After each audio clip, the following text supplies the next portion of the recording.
BookTube, it's Louise, the big head bookworm. Lovely to see you. Hope you are well today. If you see lots of kind of little dots in my glasses, it's because I've had to put lots of lights on because it's a bit dark and gloomy outside. It hasn't actually, the sun hasn't set yet, but it's gone all cloudy. But I've been inspired to do this tag today, and I thought I'd strike while the iron's hot, and I just got myself sorted and put the camera on, or put the laptop on, which is where I record, and I'm going to do the tag. It's a tag I saw on Lauren from Lauren and the Books channel, and it was called the Rainbow Spines tag. So it's just picked 7 books with colours of the rainbow and talk through them. I thought I could do that. And it was such a good idea, and it's so quick and so simple and so fun because that's just a lovely way to look at your books. I actually did a whole new set with my to be read books as well, another rainbow, but I thought I'd just do my red ones tonight. But I'm inspired. I might well do my other to be read pile books another day. Who knows? Who knows? I've gone crazy. But let's get on with it. So the first book is Red, and that is The Song of Achilles by Madeline Miller.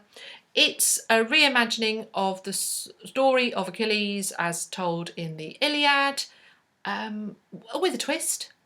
I go to say, very much about the relationships between everybody. It's beautifully told, captivating, compelling, well written, literary fiction, historical literary fiction. It did very well. When it came out, was that 5-6 years ago? 5 years ago, I think it came out, and then it won lots of awards, and it was really popular. And I still see it on people's shelves, or on people's to be read shelves, or people mention it every so often. Oh, I must read it, and I would say yes, do pick it up. It's really enjoyable. Actually, this time of the year in this hemisphere, you might well find it's kind of a good time because hot weather. So good. A lot of people, I think, took it away from kind of beach reads when it first came out, and I think it's that kind of book, so I advise that. Orange is Michael Marshall Smith's Spares. Look at that lovely orange cover. Michael Marshall Smith is a very good science fiction writer, and this is a very good book about clones. It's non-fiction, but it's a really good taught story about spares, clones. It says from the offset that that's what it's about. That's not a spoiler at all. It's really good. They're kind of darkly comic science fiction stories. They're not overtly comic, but there is a kind of a knowing humour to them that I really enjoyed. The story's so well paced, and they're very good. And people don't talk about Michael Marshall Smith, and I always think, oh, he's such a good sci-fi writer. I'd love him to be better known, and about 15 years ago, he was really well thought of and won lots of awards, and I'm kind of championing him a bit at the moment. I don't know why. I don't know the chap, but I just really like his books and I really like his stories, and I never see him mentioned, but come on, let's have a go. So Michael Marshall Smith, Spares. I really liked it. Really good.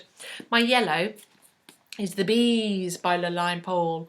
I gather this will be a lot of people's yellows because it's such a yellow book. I mean, it's lovely, isn't it?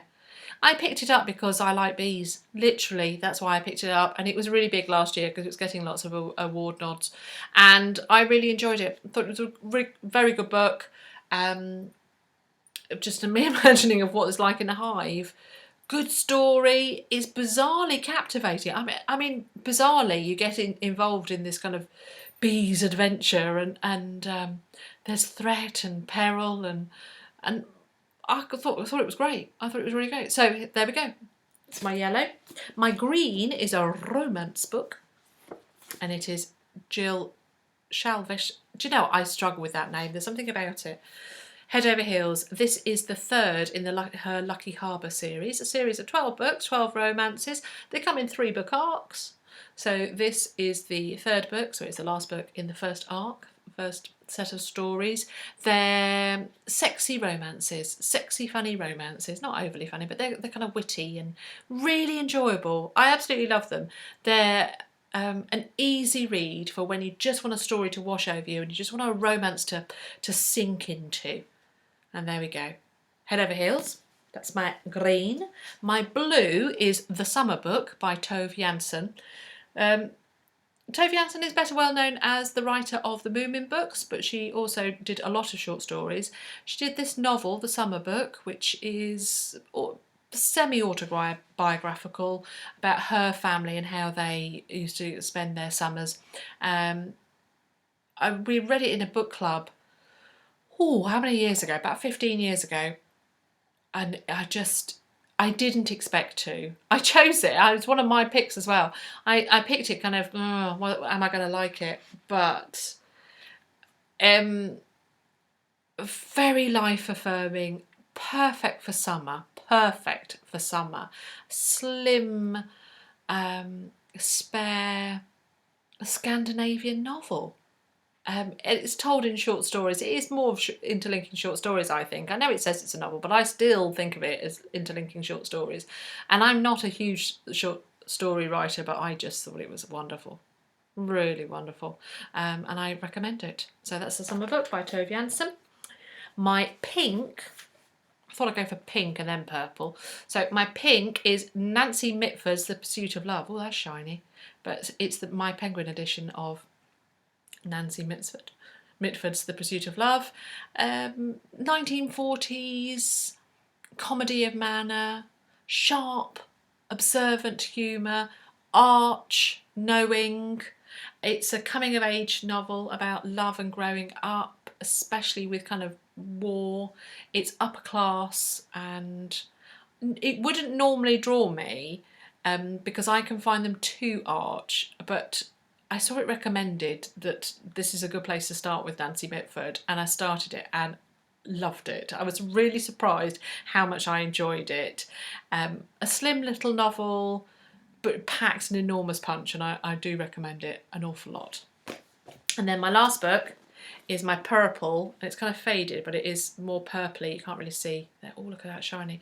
It's Umberto Eco's The Name of the Rose. Now, this was such a great opportunity. I had got books with more purpley spines, but I just thought I never get a chance to talk about Umberto Eco's The Name of the Rose. I really enjoyed it when I read this. I found it a wonderfully accessible literary masterpiece for anybody, because it has that solid, understandable story arc of a murder mystery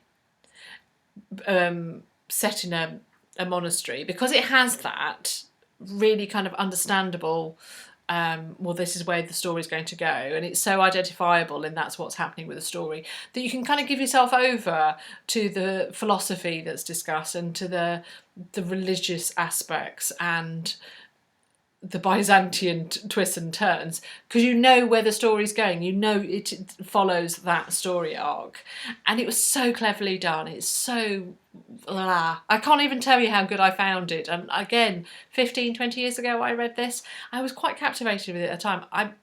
I had always felt slightly like, well, I shouldn't go anywhere near Umberto Eco because he can be a difficult author, and he's well known for being kind of literary, and that's going to put me off. But I read it and I was surprised how much I got out of it. I really should come back and have another go at it, because I think I'd probably find out, I would understand it even more, and I've forgotten who did it, and I've forgotten all the twists and turns, so it would be worth coming back to it again. Actually, a lot of these books is making me think I must go back and revisit that, so it's really been good. So there you are. There we go, BookTube. That is my... That was a funny face, not doing that again. That's a once only expression, that. My rainbow spines. Isn't that lovely? God, they look nice, don't they? Don't they look nice? I thought I'd have a go, and I'm really pleased, and I've got a good selection there of books for you. I hope you enjoyed that. So I might come back and do my rainbow selection of my TBR books, because it's a nice little tag, that. Have a go. It would be lovely. It'd be lovely to see everybody else's little selection. And again, it's quite nice doing books that you haven't shown for ages, or titles that you haven't mentioned for a while, because it makes you think of them, which is the glorious thing about books, because you can go back. I'm an avid rereader, so it's made me want to reread some of those. Anyway, BookTube, it's been lovely. If a bit gloomy outside, but it's been nice and bright in here, which is what's important. You're looking very well, by the way. Have I told you that recently? Okay, BookTube. Bye.